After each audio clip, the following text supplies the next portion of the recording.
Olá, bem-vindo a mais um História Barilã X. O nosso tema de hoje vai ser negros na literatura.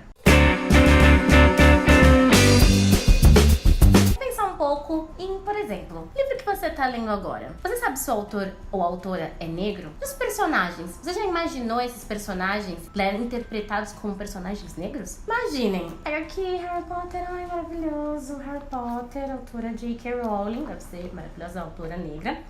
Vamos ler aqui. Gente, adorei ser Hermione, inteligente, pode ser preta. Então, nunca ninguém faria isso. Nem mesmo eu, mulher negra, pensaria: gente, autora negra, personagens negros, é um exercício muito difícil de fazer. Bom, quando a gente tá falando de livro é até fácil, é só a gente vir no final do livro e ver a carinha do autor. Por exemplo, J.K., loira, britânica, branca, maravilhosa. Mas quando a gente tá falando de personagem é outra parada. A J.K. tem personagens nos livros que são descritos bem detalhadamente como negros. Tem a Angelina, o Queen, o Dino Thomas, enfim. Mas isso, na verdade, não deixou de gerar certa polêmica em relação aos personagens. Por exemplo, numa peça que é a extensão do universo Harry Potter e a Criança Amaldiçoada, teve no seu elenco uma atriz chamada Noma Dumezweni, que é uma atriz negra.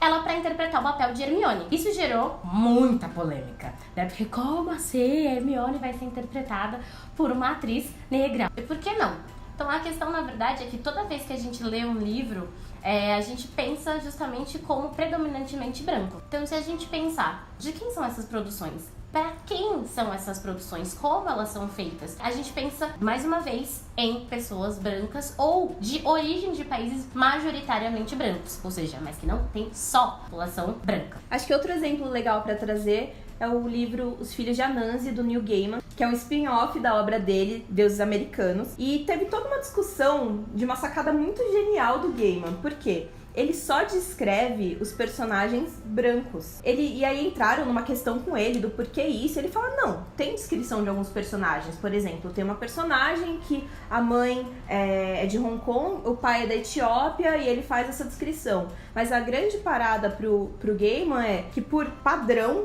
todos os personagens são negros. Então ele só precisava descrever de fato os personagens brancos. Invertendo a lógica, né, Van? Sim, até porque o conto é de origem africana, então, obviamente, as pessoas pensou o Gaiman, que ele teria majoritariamente personagens negros. Mas as pessoas têm muita dificuldade em fazer esse exercício, como eu disse logo no início do vídeo. Até eu mesmo teria dificuldade de pensar. Então, a questão é, nós estamos errados. Porque, na verdade, os negros são vítimas de uma estrutura. A gente está sempre condicionado, todos, a pensar que tudo vem da Europa, que tudo vem dos Estados Unidos e que essas produções são brancas. Então a gente tá errado, nós somos vítimas dessa estrutura que silencia as vozes negras dentro não só da literatura, como eu disse, mas na arte no geral. Então acho que a gente pode citar até alguns autores negros que passam despercebidos e as suas obras são super famosas. Por exemplo, o autor francês Alexandre Dumas, desculpa aí se meu francês não foi muito bom,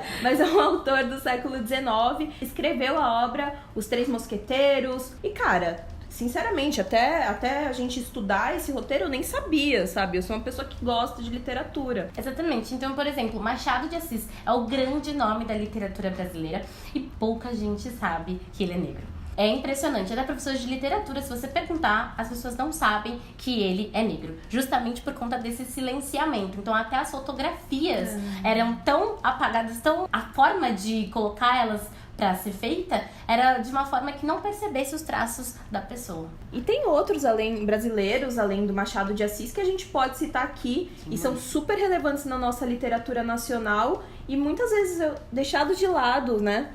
Então, por exemplo, Cruz e Souza, importante escritor do século XIX, conhecido como Dante Negro. Tem a Maria Firmina dos Reis, baiana, contemporânea do Machado de Assis, também super relevante na literatura. Mulher negra, escritora no século XIX.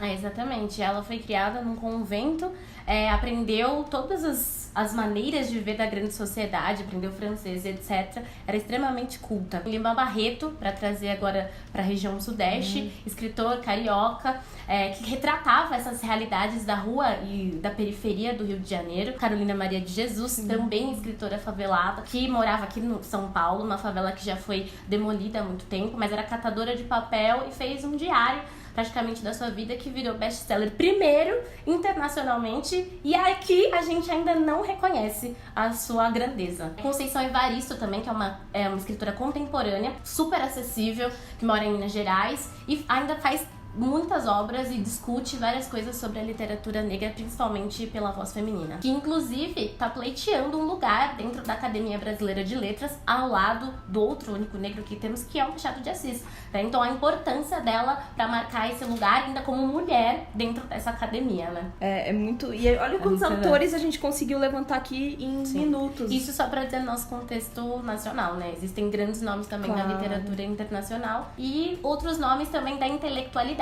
porque a gente não pode esquecer de escritores e produtores de conhecimento que também são negros, que estão aí, tão acessíveis. A gente pode citar também o filme Corra, que foi premiado no Oscar, do diretor Jordan Peele, que vai falar justamente, é um terror muito reflexivo, justamente desse papel do negro na sociedade, né, e como que as pessoas se apropriam disso e tal. Então é um filme também muito interessante para essa reflexão que a gente está tendo aqui do papel do negro e da voz do negro dentro da nossa sociedade. Então, como a gente estava falando, existem vozes negras em todas as áreas da arte. Então, na literatura, cinema, música, e tem muito para se falar. E é por isso que você tem que continuar acompanhando nosso canal, acompanhando nossos vídeos, porque a gente ainda vai discutir sobre outras presenças negras aqui em todos os âmbitos. Então, curtam, deixem seus comentários, acionem o sininho para receber todos os vídeos atualizados e não perder nada do nosso canal. Vem pro bar com a gente. E obrigada pela aula.